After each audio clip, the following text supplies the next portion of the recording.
Asma'u Amaria. Aye aye oh oh, galle bengal. Aye aye oh oh, yide wende. Aye aye oh oh, galle bengal. Ande nyalle seyo, biwari di amare. Dalila seyo tegal, Mahmoud be Asma'u. Ande nyalle seyo, biwari di amare. Dalila seyo tegal, Mahmoud be Asma'u. Bismillahi jomam mi fuddire indema. Gatto funa hirna, wayla e fombina. Minimdan tega barka, Dalila hayruma. Tegal happy hande, Mahmoud be Asma'u. Allah tagi gorko, denbo tagi debbo. Denbo hosi yide, o watinde bernde mabbe. Denbo pagil o jippini, tegal hayruwal. Moy te fagido mun bawo bo happa tegal. Bana tegal hayruwal, Mahmoud be Asma'u. Ande ka Allah hawti on Dalila yide modon. On yakki sunna ande on teni saro en. Mahmoud ya Asma'u Usmanu. Ande nyalle seyo, biwari di amare. Dalila seyo tegal, Mahmoud be Asma'u. Ande nyalle seyo, biwari di amare. Dalila seyo tegal, Mahmoud be Asma'u.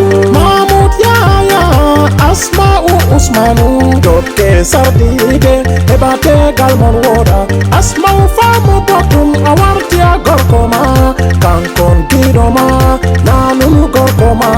Wartio baba ma, wartio dada ma. Famu sherima, doutanu gorkoma. Ayi wala batun afuna ura.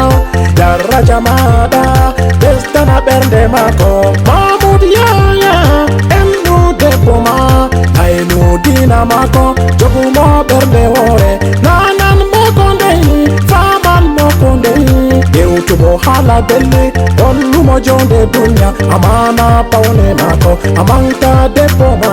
Amana ndefu mako, amanta mordi mako. Amana yadu mako, amana wonte mako. Owodi tapune, owodi mbodirka, owodi hakilo. Onlu mo yide wende.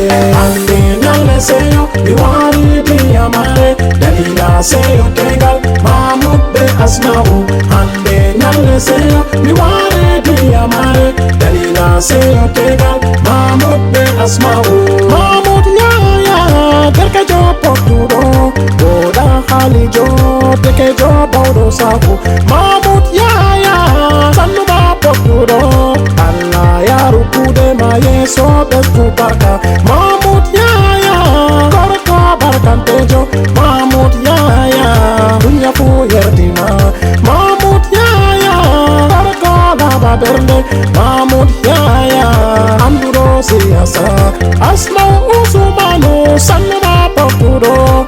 Asma'u wodangarol mbodirka ma ba hindu. Wawugo paune se an, wawugo yadu se an. Dawodugo mo sirde nyema da basarte. Asma'u Usmanu debbo woda hali. Asma'u Usmanu debbo laba berne. Asma'u Usmanu debbo pertudo.